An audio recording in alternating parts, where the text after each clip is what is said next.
Sorry? Maybe about 1,000 ringgit for a trainer to come speak.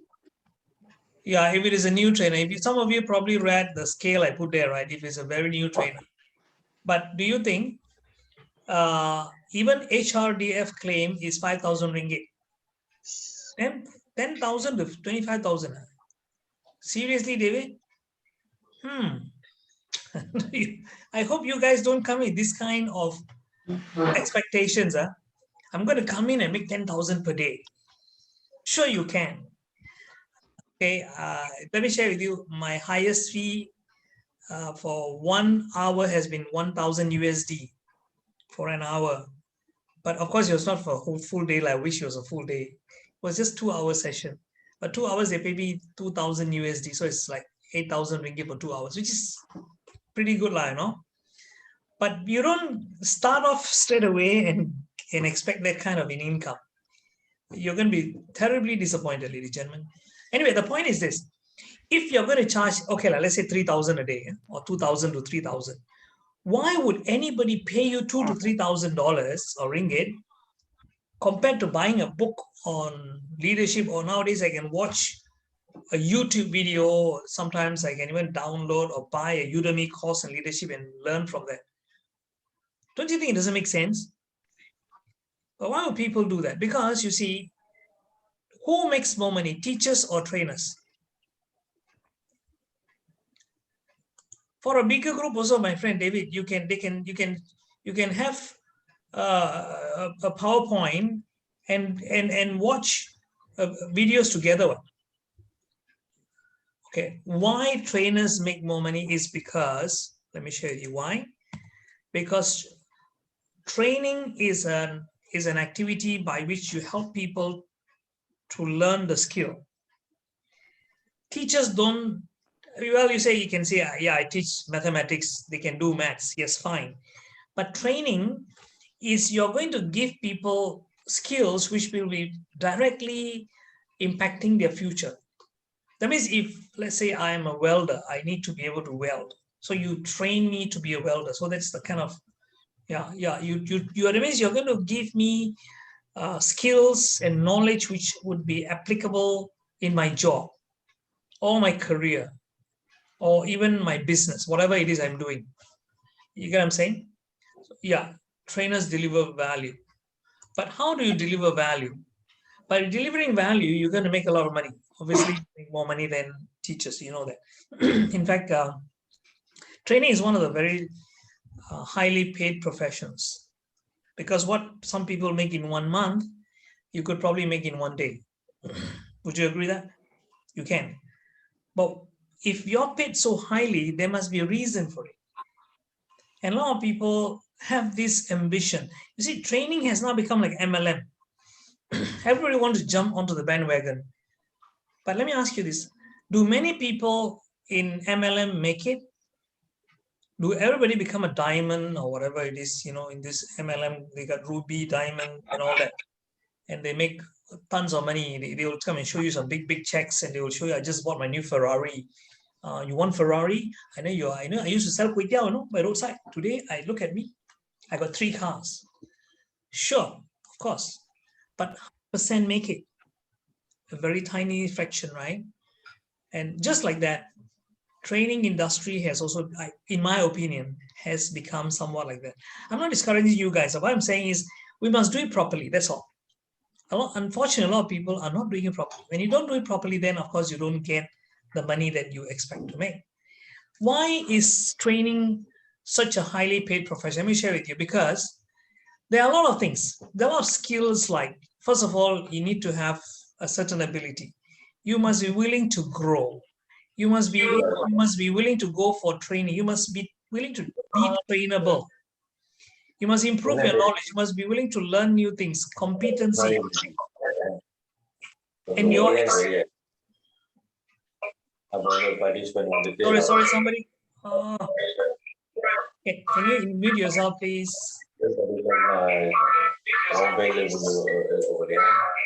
Kumari, Mr. Kumari.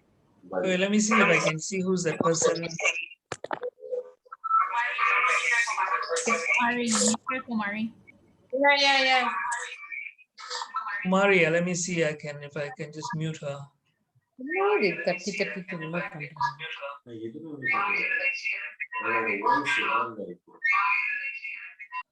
Oh, Kumaria, is it her name? I can't see her name here. Kumari, can you please mute yourself?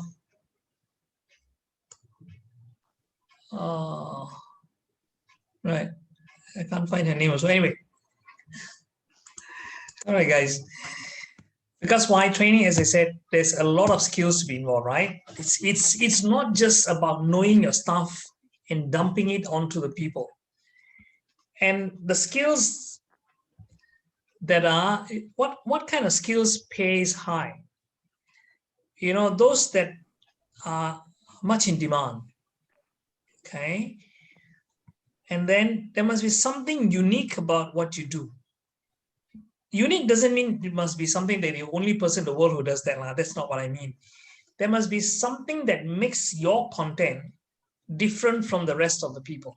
See, the problem is most trainers who come out and just got their TTT, or they just come out and they want to be a trainer, and I ask them, what do you like to do? Soft skills. It's as if soft skills is a subject. And I tell people, though I never say I'm a soft skill trainer, you know. I never say that. And another thing that most people, the mistake that make people is what, you know what? Motivational speaker.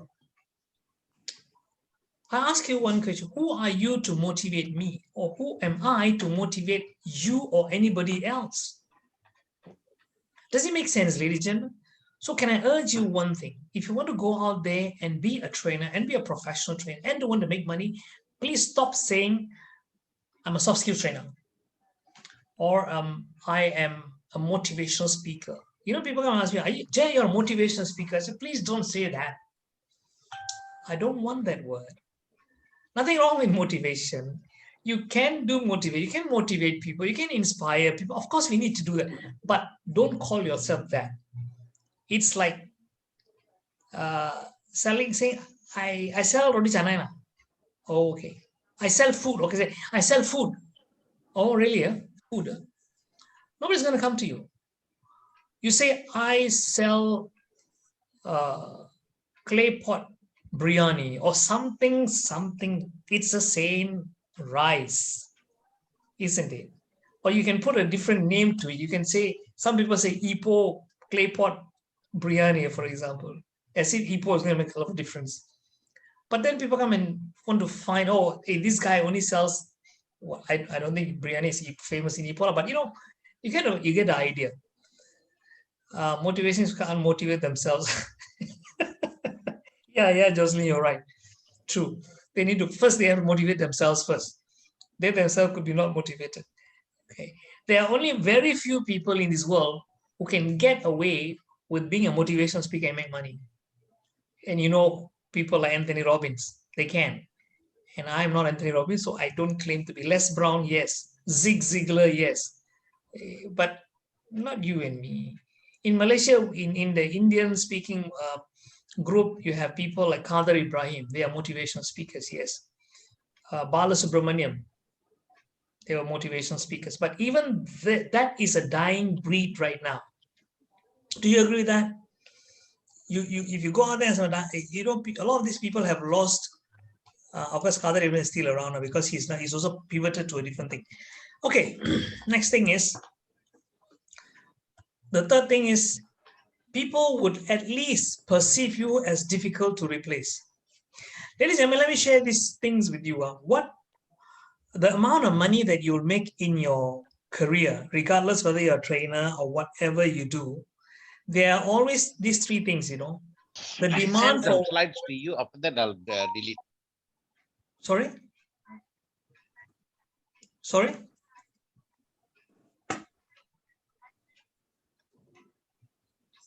Hello? Okay. I didn't know how to mute everybody. Let's see if I can mute everyone. Boleh ke? Okay, now let me just see. Mute. Oh, no, I can't mute anybody. Maybe can, but never mind. I think you guys are demuted. So see, the demand for what you do, your ability to do it, and how difficult it is to replace you. Just remember this, huh? The amount of money you make in your life is determined by three things. One is the demand for whatever you do. Okay, whatever you're doing, let's say, is highly in demand. But that doesn't mean you're going to make a lot of money, because it also depends on how well you do that job.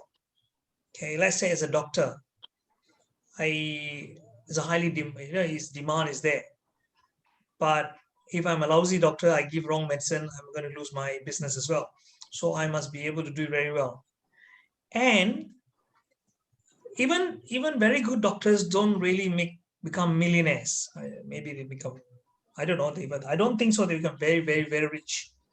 The doctors who become very rich are those specialist doctors. Would you agree? Because specialists are difficult to be replaced. A GP can be easily replaced. You can find a GP on every street, but you cannot find a brain surgeon or a heart surgeon on every street. And they are difficult to replace. Are you with me? So as a trainer, we can take that into our factor into our thinking when you want to see what you want to specialize in.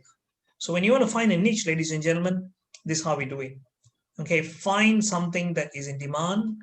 What uniqueness you can bring to the table. You can speak about leadership, ladies and gentlemen, but what makes you unique could be your examples, could be your stories, could be something that you do special. Maybe you involve the audience, and maybe you can transform them quickly. Okay, how to get paid to speak? These are things that you have to consider. Number one is you have to really find your niche. That's what I was talking about. And I'll be going deeper into this in the next session. That means next week when we do this, I'll talk about finding your niche. What are the things you should consider? What makes a niche a niche? And how do you discover a niche within a niche? Have you heard of that, niche within a niche? Like, okay, you say my niche is, let's say, in my case, many of you know me as a mind skills trainer. You know that I do memory and mind mapping and all that. But I did not just say, okay, I want to train on memory. It's so general. Although it's already niche lah, okay, because my passion has been that. But I said, okay, I want to only train kids. And that's what I was doing for the first 10 years of my training career. Training kids, and not every kid, 10 years up to 17 years old. And why? To help them pass their exams easily. So for me, that was a niche within a niche. So how do we discover that? I'm going to share with you guys later on how to do that. Because you see, remember this, I always believe this, the narrower you are in something that you do, that means, some people are a mile deep and what do you call it? An inch deep and a mile wide. That means they're so shallow, but they specialize in everything. If you go and meet a training manager, what is the scariest thing you can hear from a trainer is, what do you train on? Anything. Huh? I like to tell these people seriously, I had people who go through my training, or when some of them meet new trainers, especially, what do you want to train? They're like, anything else again. I say, really, Petronas needs somebody to teach them how to drill for oil. Can I recommend you to the training manager how to drill deep sea drilling for oil on the oil rig? You want to take the job? They give me a cold stare. So then don't say everything. And okay, you don't have to go that far. There's one factory, they need somebody to teach them forklift driving. Go lah. Teach them how to drive a forklift. Cannot. So I say, come on, don't ever say such thing. If you're a forklift driving trainer, fantastic, specialize in that.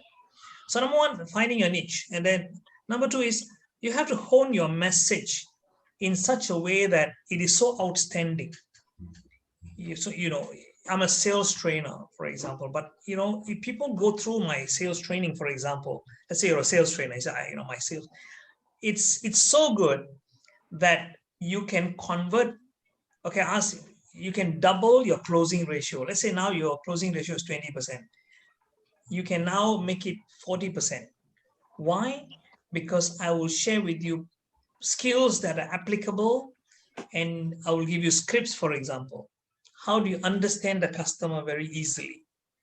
How to find out their pain points? Not all of these things. So don't just say I'm a sales trainer. Oh, I can talk about sales. I can talk about the sales cycle. Hey, hello, nobody wants to hear that. Okay, become an awesome speaker. How to become an awesome speaker? Awesome speakers are people who can mesmerize their audiences. Let me ask you, ladies and gentlemen, a question before you go further. Let's say they are, okay, on average, you take average speakers. Out of 100 speakers, how many percent do you think you personally would consider as outstanding, awesome speakers? Do you think, let's say I give you a scale, is it 5% or 95%? Okay. Okay, it could be anything in between that. Put in the chat box, please. You get my question, right? 3 to 5%, okay. Sugandhan says 3 to 5%. Anyone else? 10%, all right. Any other figures you want to throw? 5%, okay. I can see most of you are probably hovering around the 5 to 10%. And I totally agree with you. Does it mean the other 95% don't want to do well? They don't want to be awesome speakers? Because you know why? They have not taken the trouble to learn what it takes. These are people who are lecturers. They don't want to, really. Then they shouldn't be here. Then they shouldn't complain they don't have business. Ladies and gentlemen, let me tell you something. Okay, Radhi, okay, thanks for that. If you are somebody who don't have a passion for any particular subject, I say, don't come into this training field. Don't bother. You're going to do a great disservice, not just to yourself, to the whole industry, because people will think, oh, all trainers are like that. It's just that, sales people have got a bad name in the market. Why? Because a few salespeople screw up. Next one is, you have to be able to, of course, even after you become a great speaker, people are not going to come and knock on your door. Please, Sugandhan, or Kamala, we need somebody, a coach, come and train us. Can you help us? No. You have to go and look for the opportunities. Okay? We are not like a doctor who people, the patients come to you. Of course, at certain points, it does happen. I have been quite fortunate, thank God. Every foreign speaking opportunity where I went to all the countries, I went to 8 countries outside of Malaysia. Every one of those came as a result of somebody asking me to go to that country. Okay, but that doesn't mean that I sit somewhere and wait for business to come. If it comes, those are bonuses, ladies and gentlemen. I also don't expect that to, but if it happens, great. And then you also have to brand yourself. Brand after you identify, oh, this is an opportunity for me, and I can find this market segment I'm going to work on. Then you got to brand yourself. Why you and not the other person? And then you have to pitch yourself, because nowadays it's so much easier and all of you guys are here because of what? Facebook, right? Yeah, I see some people giving comments. There's a systematic problem as well here. The training program is being run for 4 days now, and everybody's just gain exemption for the advanced agreement. Yes, of course. See, let me share you one thing, ladies and gentlemen. The training business or the training industry is the least regulated industry in this country. Would you agree with me on that? Or one of the least regulated industries, where the barrier to entry is so low, nearly anybody can be a trainer. Okay. I tell you, I got my TTT cert only after what, 15 years being in this training field, and I have already been to a few countries even before I got my cert, before I got my HRDF TTT cert. Air Asia concept, murah. Okay, what I'm going to share with you guys in these 6 weeks is, I'm going to share with you, as I said, how to find your niche. how to use stories and humor.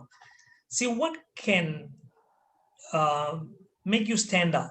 What can differentiate you from somebody else who's doing it is not reading the PowerPoints. See, most trainers are PowerPoint readers, and that's all they do. I call them the PPRs, PowerPoint readers. Have you met people like that? All they do is they look. I'm not saying don't use PowerPoint, but PPR, yeah. All they do is in fact, the worst thing is their face. They face the PowerPoint and their back is facing the audience. Have you seen that? Yeah. And you know, most of the time I hardly use PowerPoint. Any of you have gone through my training, you know that I use minimum PowerPoint.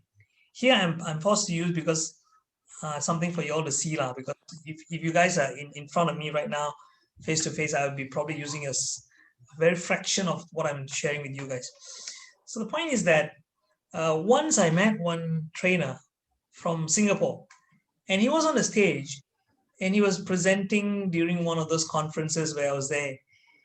And I did not really notice, but he didn't use PowerPoint at all. Of course, it's a 1 hour presentation, no PowerPoint, totally new. All of the other speakers had with PowerPoint, but he didn't use. And when he finished, he actually remarked, he said, ladies and gentlemen, did you notice I didn't use PowerPoint in my whole presentation? You're like, oh yeah, you didn't. Yes, of course. And the next sentence he said stuck to me for years. Until now, I still remember his exact words. Guess what he said? It's because the power is in the point that I make, not in the damn PowerPoint. Even the damn is his own word. I didn't put it in. See here? The power is in the point that I make, not in the damn PowerPoint. I mean, that was very cool, right?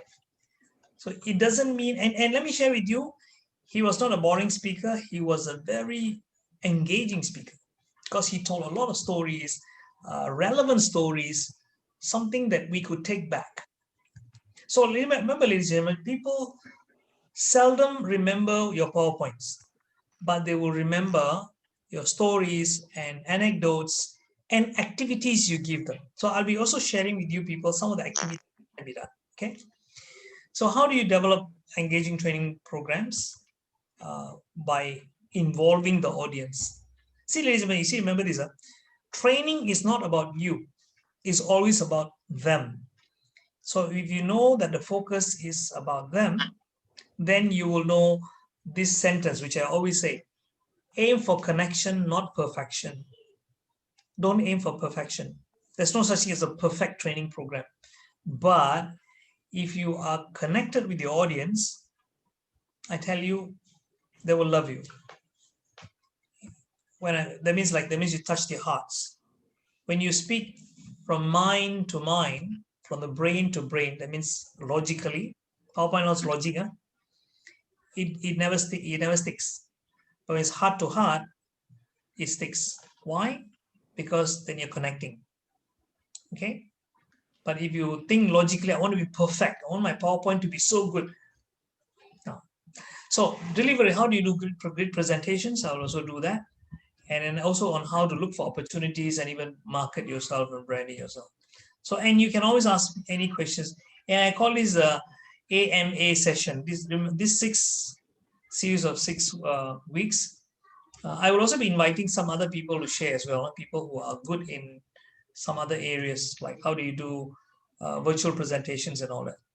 So great speakers are, what are they? Let me tell you this. They are good in telling stories. Would you agree with me? That great speakers are good storytellers?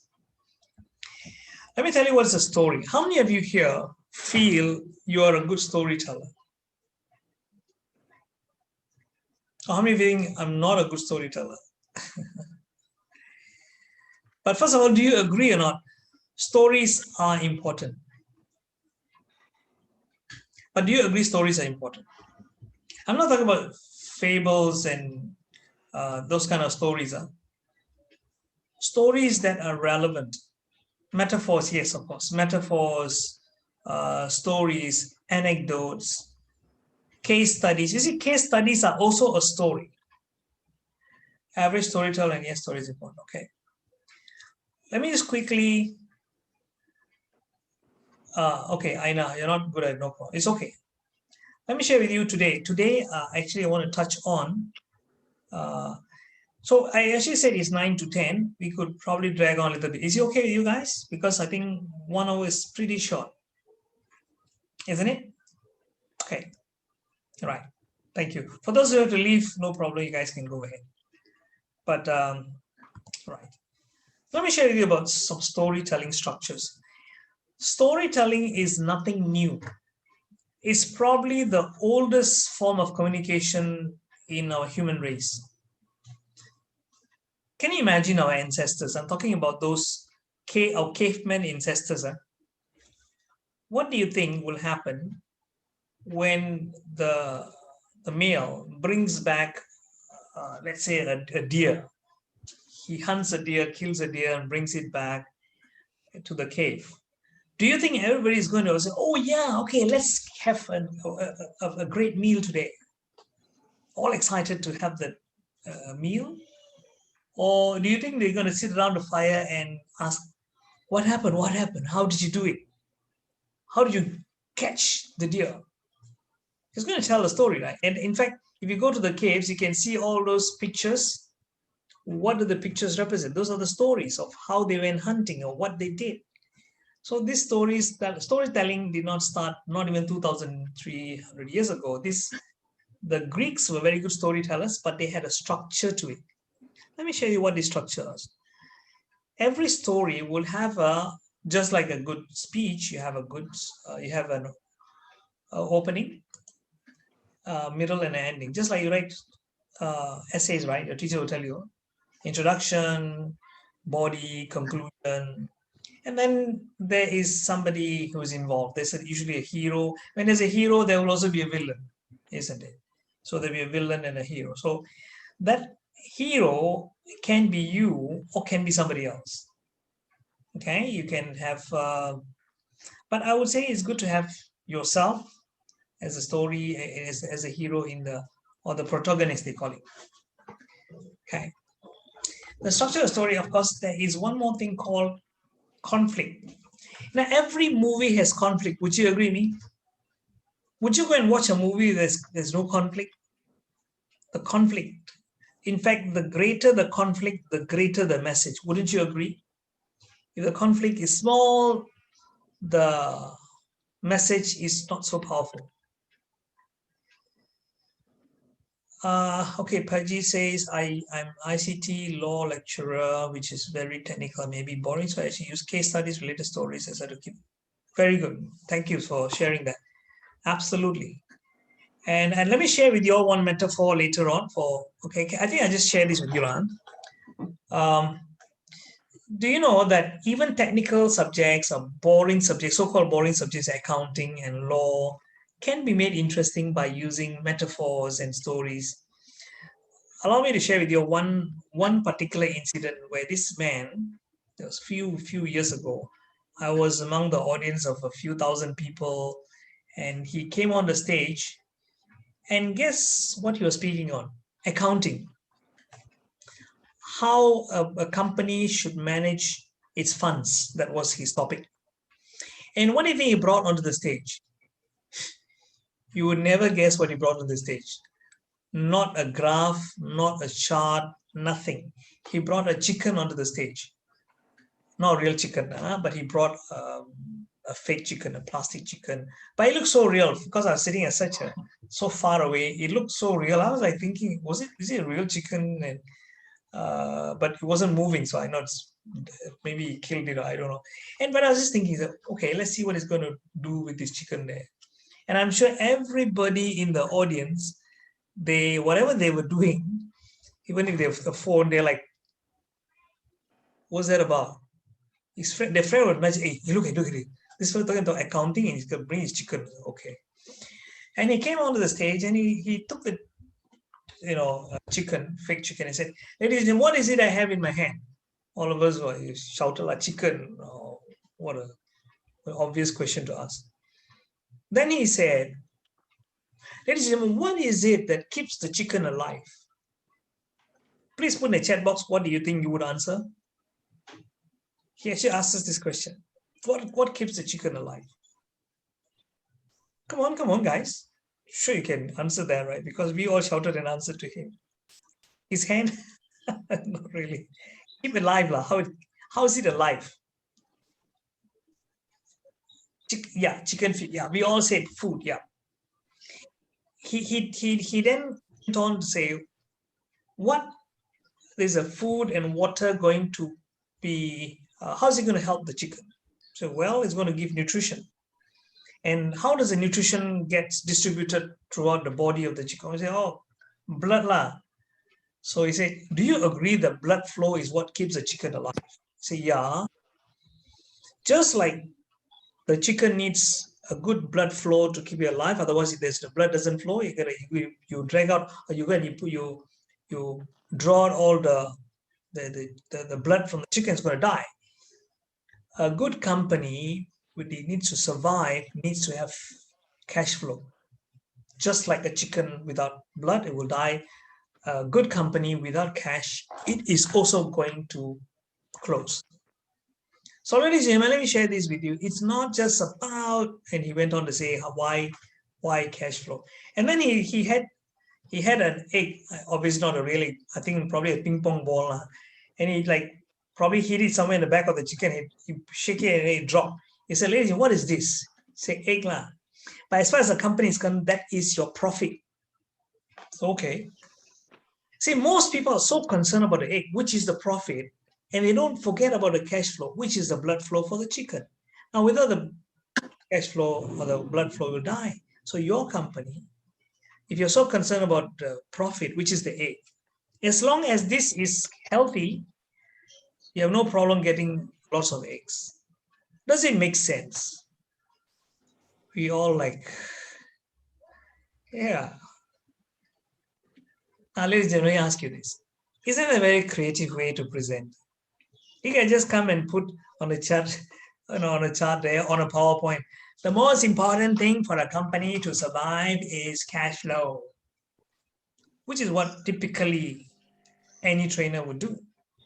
But that man, he took the trouble to find an association. He connected the points that he wanted to share with something physical which we can see. So this is called multi-sensory learning, ladies and gentlemen.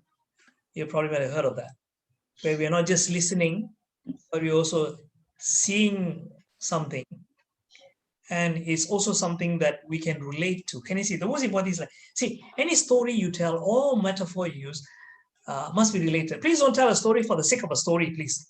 Although I'm sharing with you guys to tell a story, but make it relevant. Don't try to push a story into your presentation for the sake of it. You get what I'm saying, ladies and gentlemen? Okay, look for a message that you want to deliver, and then look for a story that's appropriate, then put it in. And the conflict, as I said, any movie you watch, there's a conflict. Whether it's a ghost movie, whether it's cartoon, Tom and Jerry, got conflict, right? Mr. Bean, there's conflict. There's some kind of conflict. Some movies have more conflict. Some movies have less conflict. Agree? A ghost movie would have lots and lots of conflict, one after the other, right? Just when you thought that people say, oh, okay, now we are free of the ghost, they'll come back again. Now stronger and wilder, right? So this is how it is. So they build up the conflict one after. Tamil movies, no need to say, full of conflict, right? From the love, the romance to the hero and the villain. Mesti ada one. Okay. And then what you're actually doing in a story is you are making that your listener to be part of the story. Okay, that's what you're doing. That's why you're actually relating to them. They are with you on that. Now, ladies and gentlemen, do you agree with me if I said this? I know some people feel offended. I always say this, and I accept it, that as a trainer, you're also a salesperson. Would you agree with that? Not when you sell your courses. I'm not talking about when you sell your course and getting business here. When you're standing on the stage, you're also a salesperson. Would you agree with that? Okay. Exactly. You're selling the concepts and the ideas. Do you know good salespeople are great storytellers? Would you agree with that? everyone is born selling. Yeah, okay. I like your philosophy, Jocelyn. Yeah, and a yeah. You know, the best salespeople, all they do is they paint mental pictures. Yeah. They will, when you tell stories, you're engaging people. Because you see, if I were to come and sell insurance to, let's say I'm trying to sell insurance. Hey, you have insurance? Don't have this medical card, this new one, just came out, better than AIA AIA, don't buy Great Eastern, our son got give you all this is. You're going to sit there and like, oh my God, can I get away from this fella or not? You see, because you know what? I'm giving you the facts. People are not interested in the facts. But if I can tell you a story of what happened, let's say I can, there's a model in selling that's called SPA and PAS. Maybe one day I'll show you what it is. Okay. Toastmasters Advanced Manual, the first manual to storytelling. Okay. Okay, let me share with you guys the 6 C's of storytelling. This is something that you might want to take down. Okay, 6 C's. I talk about 6. You know what's the first C? The first C is there must be characters. No characters, no story. Agree? Characters. The characters would be, it could be yourself. Forget the oysters, focus on the pearls. Okay, yeah. The characters can be, there will be somebody who creates a conflict. One main character. The main character would be the hero, of course. And one more main character who could be the protagonist. That means the person who creates the problem. You hear me? And we need to give people an idea who that person is. That means you describe the character to your audience. I'll share with you what I mean. I'll tell you guys a story, and you see if you can relate to all these things. Number 2 is the circumstances. You cannot just say, one day this happened. People wonder, where were you? What time of day was it? Was it raining? Was it nighttime? For example, if I tell you that, one day I woke up and I felt scared. But you know what? What you feel scared for what? Where were you? But if I told you I was, I woke up and I found myself deep in a jungle and it was all dark. And I could hear some roaring noises beside me. I woke up and I was really scared. Now, see, it gives a totally different feeling, isn't it? The conflict can be internal. Fear is a conflict. Frustration is a conflict. Anger is a conflict. All those things are conflicts. And the conflict would be a result of something that happens to you. Okay? And then as a result of the conflict, there must also be a comeback. Now you cannot say, wow, I was, for example, I say I was a very shy student in school and I'm still shy. There's no story in that. Okay. Okay. And there must be the message. The message must, see, ladies, this is the very important part of a story. What message you want to deliver. Based on that, you look for the stories. Now, let me tell you all a very brief story about myself. Okay, what happened? I want you to see whether all these 6 C's are in that story or not.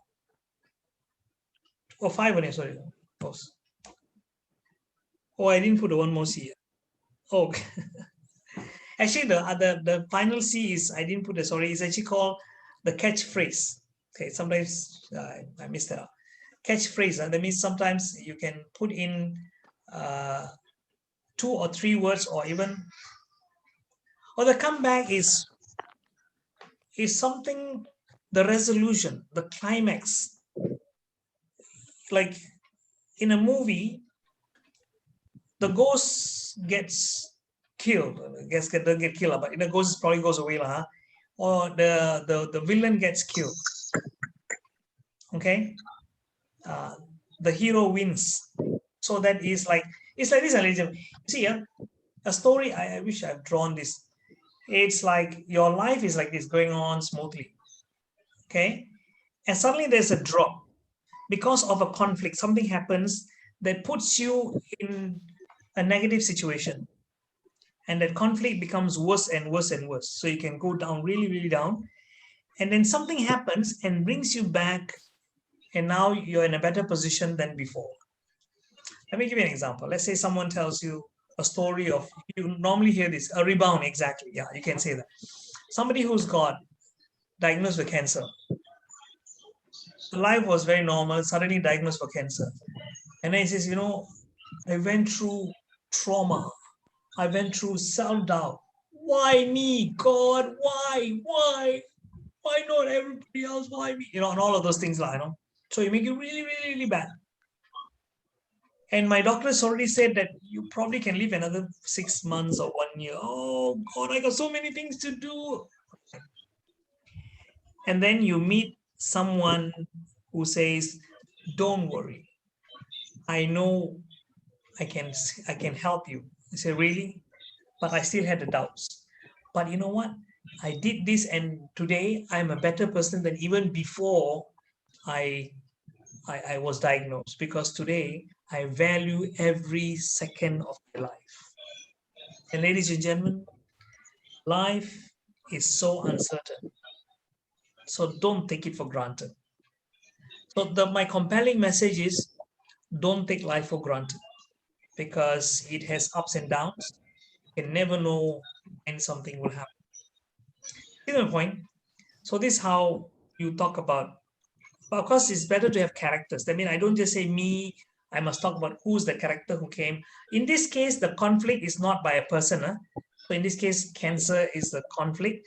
But the conflict makes me have doubts about myself, gives me fear, gives me all kinds of frustrations, all those things. I lost my hair and all that kind of stuff, whatever. I became like skin and bones. Okay. Let me share with you one story of mine. I just quickly. Oh, it's a catchphrase. Let me share. Sorry, let me put it. Catchphrase. Let me put it here. Catchphrase.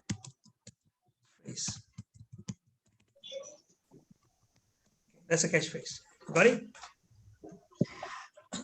Catchphrase means like taglines,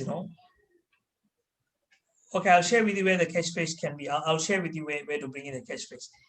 The catchphrase should have the message there. Like, for example, if I say finger licking good, all of you know it's KFC. Just do it. There's Nike. So companies have got taglines. So if your story has a catchphrase, it will make your story more memorable and stand out. Got it? Who managed to put that in? Thanks. All right. Okay, let me share with you all a story. I normally do this standing up, but I don't know how I was going to do. Takeaways. No. Catchphrase is not takeaway. Catchphrase is a very summarized. Okay, 3 to 6 words. Example. Let's say I tell you, learners are earners. See, I used to have this in many of my training. I always say exactly like short form. Very short, very summarized, very few words, meaningful words. I'll give you an example. I used to show this on my slide. If you want to earn more, you have to learn more. That is like, if you want to earn more, you have to learn more. It's like 10 or 11 words. But I had somebody who was on a stage and he was talking in one presentation. That guy said, ladies and gentlemen, learners are earners. How many words? 3 words. What do you say? Learners are earners. And it has the same impact, greater impact, because what I say is, if you want to earn more, you have to learn more. But these 3 words has the same meaning, but it's more memorable. Because why? It rhymes. Rhymes like learners are earners.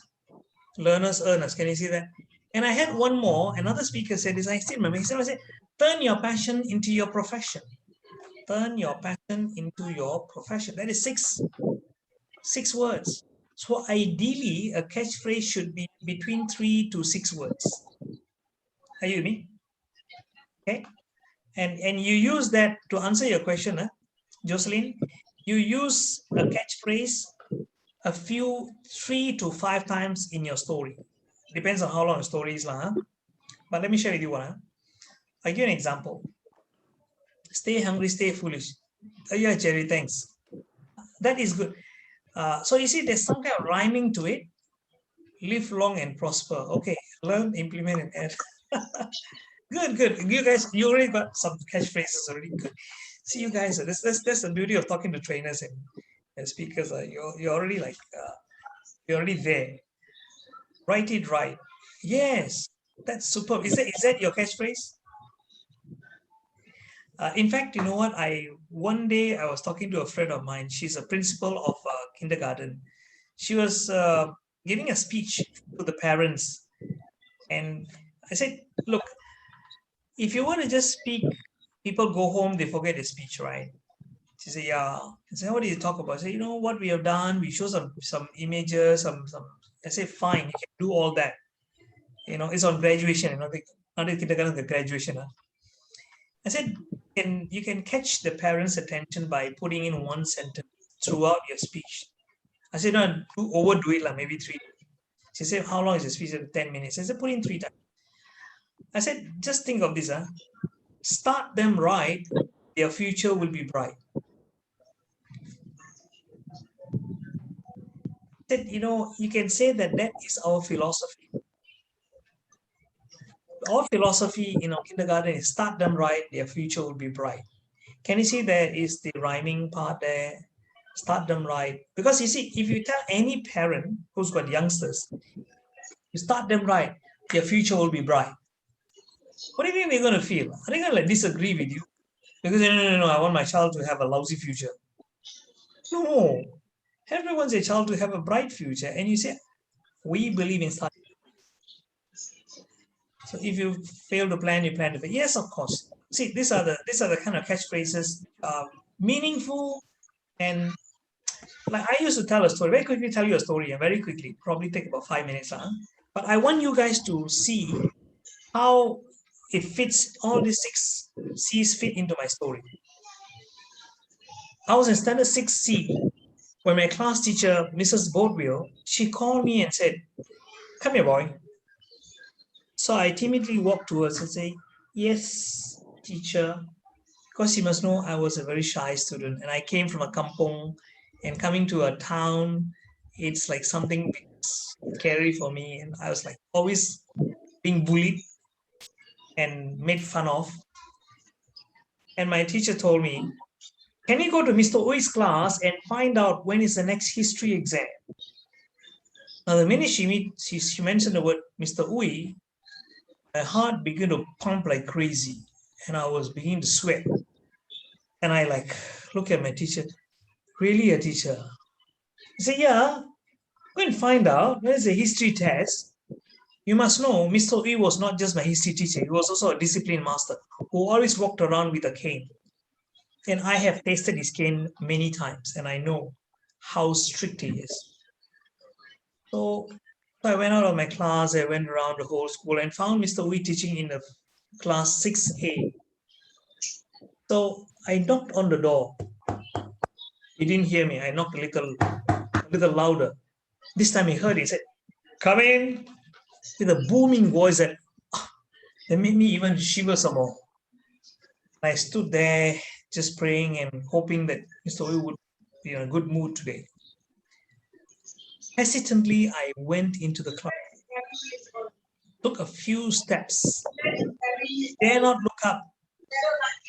Mr. Ui was his usual white shirt, long sleeve white shirt and well-pressed pants, tall, bald-headed, stern look on his face, looking down at me and saying, yes, what do you want? And I slowly raised my glance and I said, Mr. Ui, yeah? Can I know when is the sorry, I mean the exam, the history exam, the date,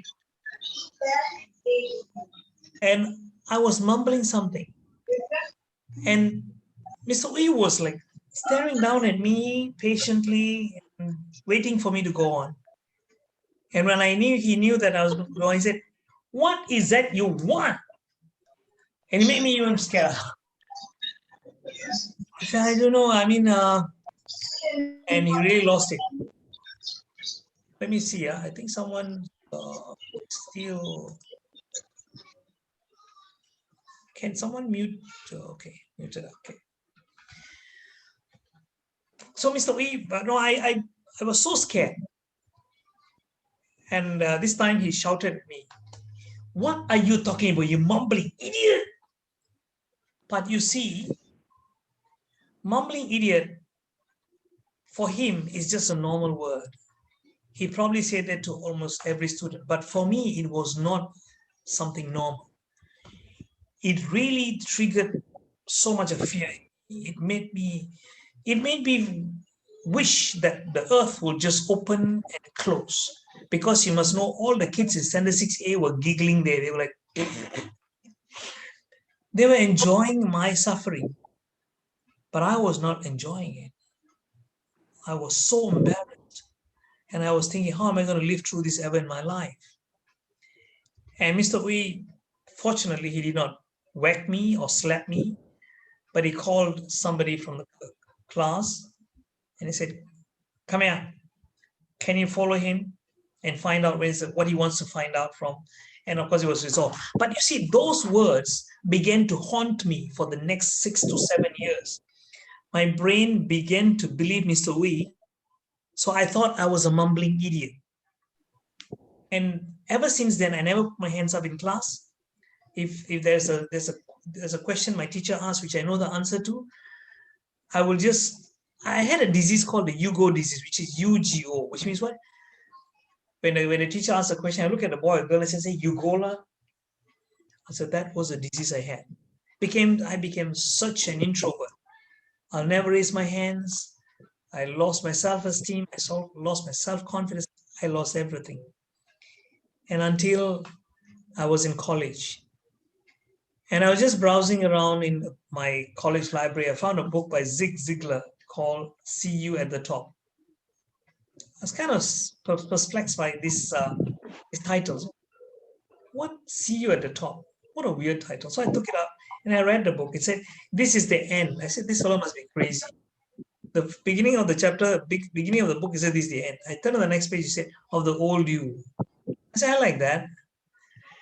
And what I did was I started reading and I found that there was some techniques by which he said, "Do you have low self-esteem? Are you afraid to do this?" I was like, how does he know about me? And he said, "Learn to speak in public." That's one thing. Another thing, he said, "Do the thing you fear and your fear will disappear." And he summarized that into 3 words: action cures fear. So those 3 words sank into my brain. Action cures fear. So I began to think, why don't I just do the things that I fear? And maybe he's right. And I never put my hands up in class. Now this time, after a few days of thinking about it, and of course he said every day stand in front of the mirror and say, I'm a champion, all those I did. And I pushed my hand up when a teacher was asking a question and I answered the question and I don't know if it's right or wrong. But when my teacher didn't scold me, and I kept doing it over and over, and I became more confident, slightly more confident. Then I went to a Toastmasters club way back after college, and that was like 30 over years ago. And I joined because he said, learn to speak in public. So the best place I thought was to go to join a Toastmasters club. So I joined Toastmasters club. And within 6 or 7 years, my first Toastmasters club meeting was a tragedy. I was shivering when somebody asked me to introduce myself. After 6 years, I took part in a speech competition in Penang. I got first place, beating people from a few other countries. And you know what? When I went onto the stage to collect the trophy from Tan Sri Kosukun, if you know, Kosukun was his chief minister, former chief minister of Penang. And when he gave me the trophy, he said, "You know why you won?" I said, "I don't know." He said, "Because you spoke with emotions. Keep it up." And you know what went through my brain? Mr. Uy, you're wrong. I'm not a mumbling idiot anymore, because I told myself I've won a speech competition. And that moment, my life changed. That I told myself, hey, if you can do this, you can do a lot more things. And my life philosophy since then has been action cures fear. So, ladies and gentlemen, I ask you this. What is it in your life that you want to do, but you're holding yourself back? You're thinking that, can I do it? You have doubts coming into your mind. You have all kinds of stumbling blocks you're putting into your path. Maybe you want to write a book. Maybe you want to climb a mountain. Maybe you want to run a marathon. I don't know. Maybe you want to start a business, become a millionaire. Why not? What are the fears that's holding you back? So remember, ladies and gentlemen, just action cures fear. Just 3 words. I don't know, Jocelyn. I don't know whether Mr. is around or not. But you know what? Some people tell me this, yeah, you are a trainer today is because of Mr. Uy. I say, really? Maybe they're right. But the reason they say is because you wanted to fight back. Something was inside of you that was fighting back. There could be something to it. But the point I want to make is the story that I said, if you notice, has got all 6 things. I have few characters. I've already taken out some characters in my story because for time's sake. Otherwise, I'll be putting 2 or 3 more characters, 2 characters more. Anyway, I had characters, and if you notice, I actually described Mr. Uy to you, but I did not describe the rest of I did not describe how Mrs. Bodwell looked like. I did not describe to you my classmates or people or the people who took part in the competition with me, because that's not relevant. But Mr. Uy, I had to give you, I got to paint the picture of bald. It's actually true. It's a true story. Mr. Uy was really bald, and he really had a stern look. And his well-pressed white shirt. I still remember his white shirt and his black pants and well-polished black shoes. No, see, I described to you a character because so he becomes alive in your mind. Yeah, he did. And I also gave you the circumstances. Where was the circumstances? First, he was in my school, Mr. Ui's classroom. And then I was on the stage. I was in college. Remember, I don't put my hands up. I went to my library. So different stages of my life, I had different scenarios. Conflict. There was conflict. Thanks to Mr. Uy, greatest conflict. What was my comeback? Winning the competition. What's the compelling message? You can do anything you want in your life if you set your mind to. What was my catchphrase? Action cures fear. Can you see, ladies and gentlemen, I have incorporated all the 6 C's in the story that I just told you. Now, not every story has to be like this. I'm just telling you because this is for dramatic purposes. But let me finish with this. There are 7 themes of stories. You see, if you want to tell stories, there are 7 different themes. I want to go into each of these. I have a YouTube, one of these themes I have actually done, I've given a story there. You could probably see that. The first one is called a reluctant hero. This is where you are forced to do something. Like, you say, I can't do that. But you end up doing that. So you're reluctant to do it, but you become a hero because of that. A lot of Tamil movies are in that category.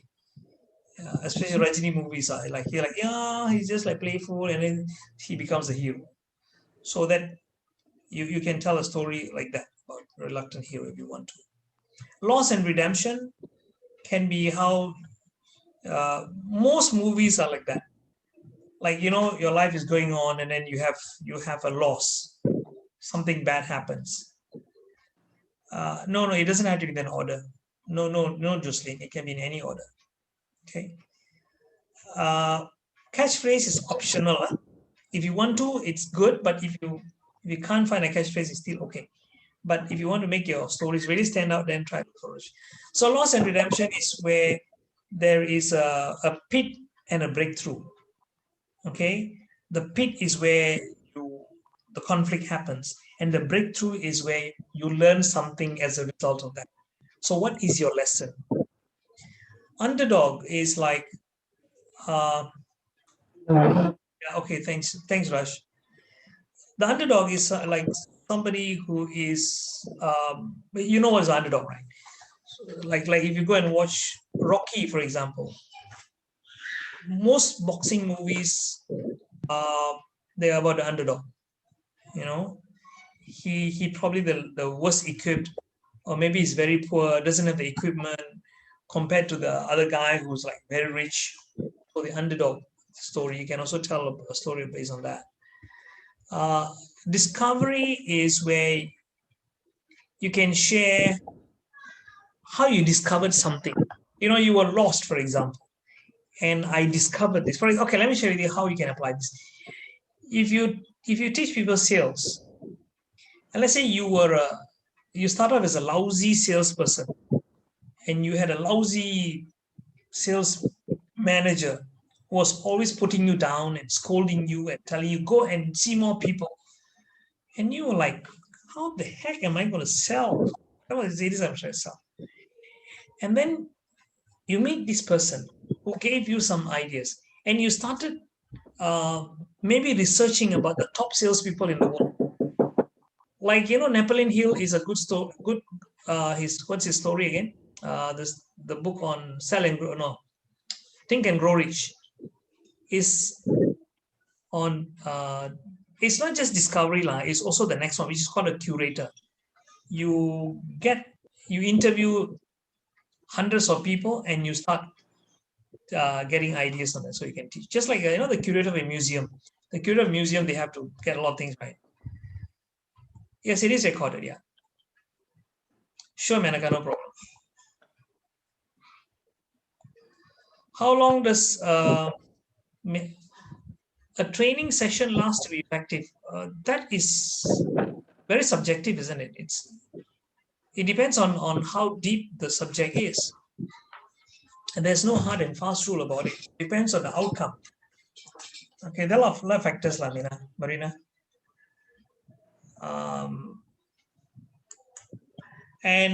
Okay, before that is one is revenge. Revenge can be, maybe in a way, my story is a story of revenge.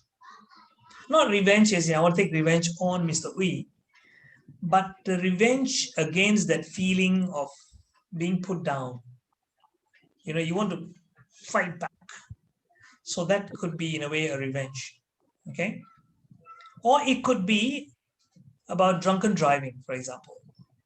Maybe you had some bad incident where some relation of yours got knocked down by a drunken driver and maybe died or something like that, and it really made you so angry. So you're not angry with that particular person who caused the accident, but with generally about drunken driving. So you go and you talk about that with passion. It could be global warming, I don't know. So that is a form of revenge, not revenge against somebody. And finally, is ascension. Is like, I started off as a nobody, and today I'm a somebody. And how I did that, these are the steps I took. So these are all stories that are motivating it. So questions, ladies and gentlemen. So these are the 7 themes you can, I don't know if you ever come across this thing about their various themes to stories. So ladies and gentlemen, question to you all. Did y'all find some value in what I've shared today? About storytelling, for example.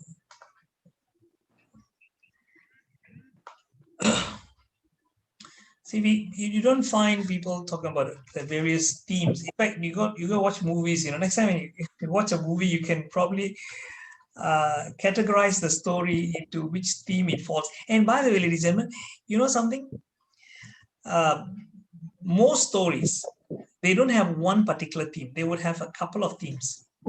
If you watch movies, many movies I watched, they've got different themes built into them.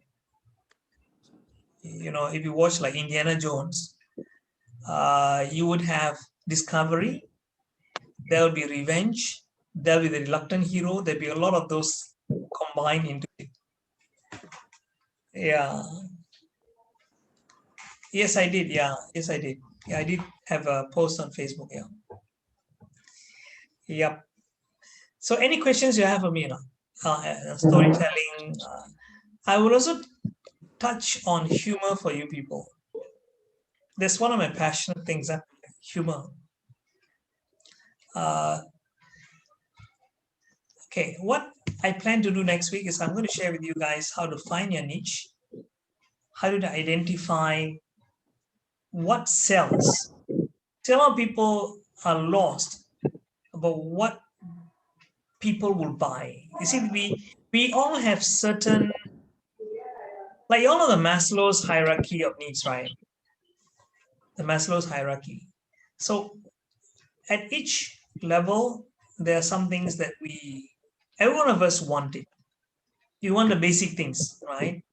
Like what? Food, roof over heads, and you need to have love. So all these things sell. You see, so please remember this. What sells are things that touch people's emotions. So when you find a niche, can you touch people's emotions with that niche or not? So that is important for you too. And then, of course, also about how to brand yourself and to pitch yourself in the marketplace. I will share with you all some ideas on this. You can, of course, ask me all the questions you have. So I call this AMA, right? Ask me anything related to. But don't worry, even next week, if you say, I want to ask about storytelling, you can still ask me. After you go back and you like find, hey, yeah, Jaya said this, and that triggered my thinking. And maybe maybe you might have a question for me based on that. So this is what I'm going to do for next week. So in the meantime, do keep in touch. You can always, and later on, I will also have some face-to-face sessions. I'll let you all know. Yeah, sure. You can always WhatsApp me. You have my number, right? You guys have my number? I give my number here.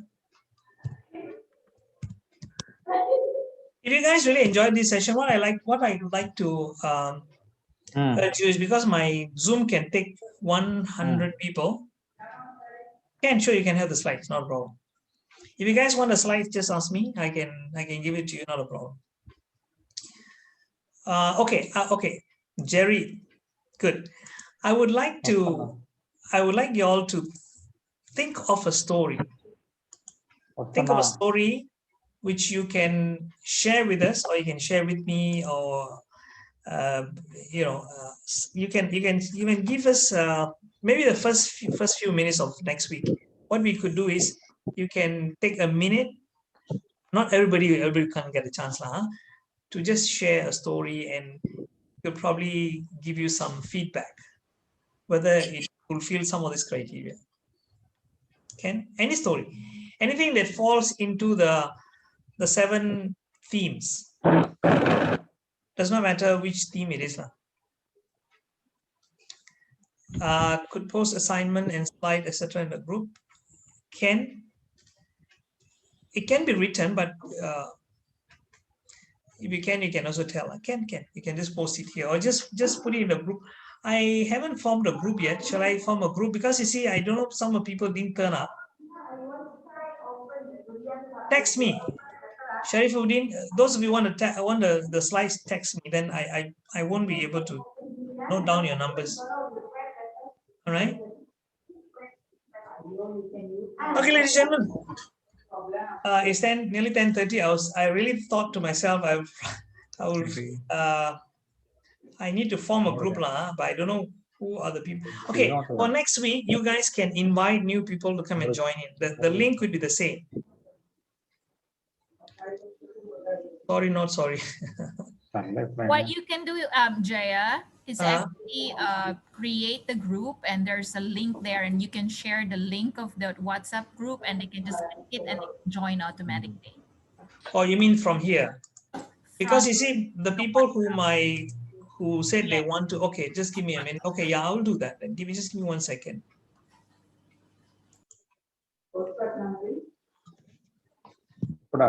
Okay. Sharti, do you think you can do that for me? Okay, sure. Okay, you guys, Charity is going to help me to create a link and put it here. So what you guys can do is, Just click it and join.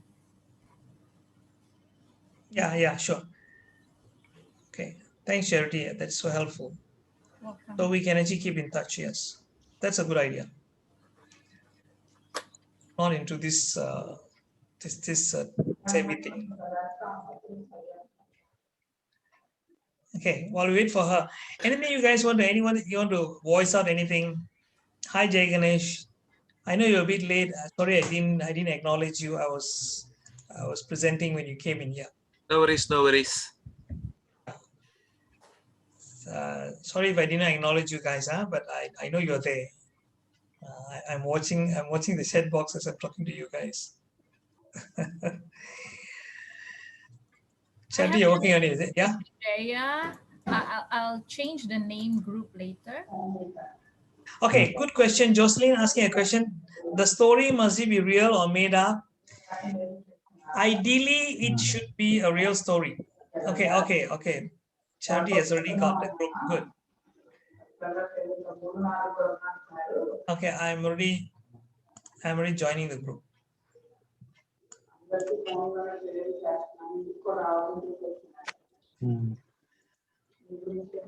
Oh, no worries, Jay Ganesh. It's okay. So the story can be made up, can be real, but it's like this.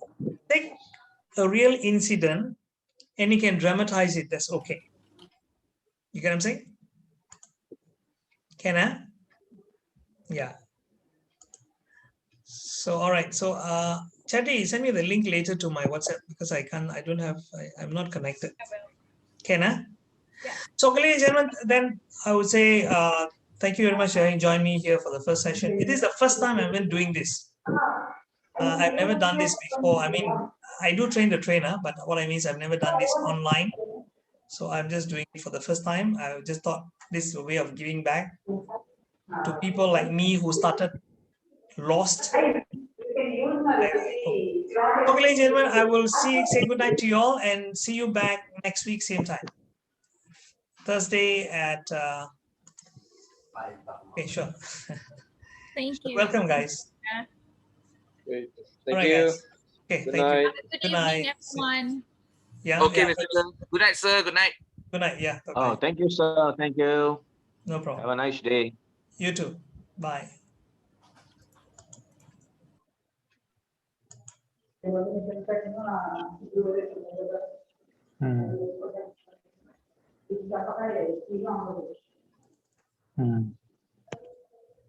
I'm unable to, Mr. Jaya, I'm unable to key in. I don't know how to go about it. You send the link, but I'm unable to put in my number, my contact number.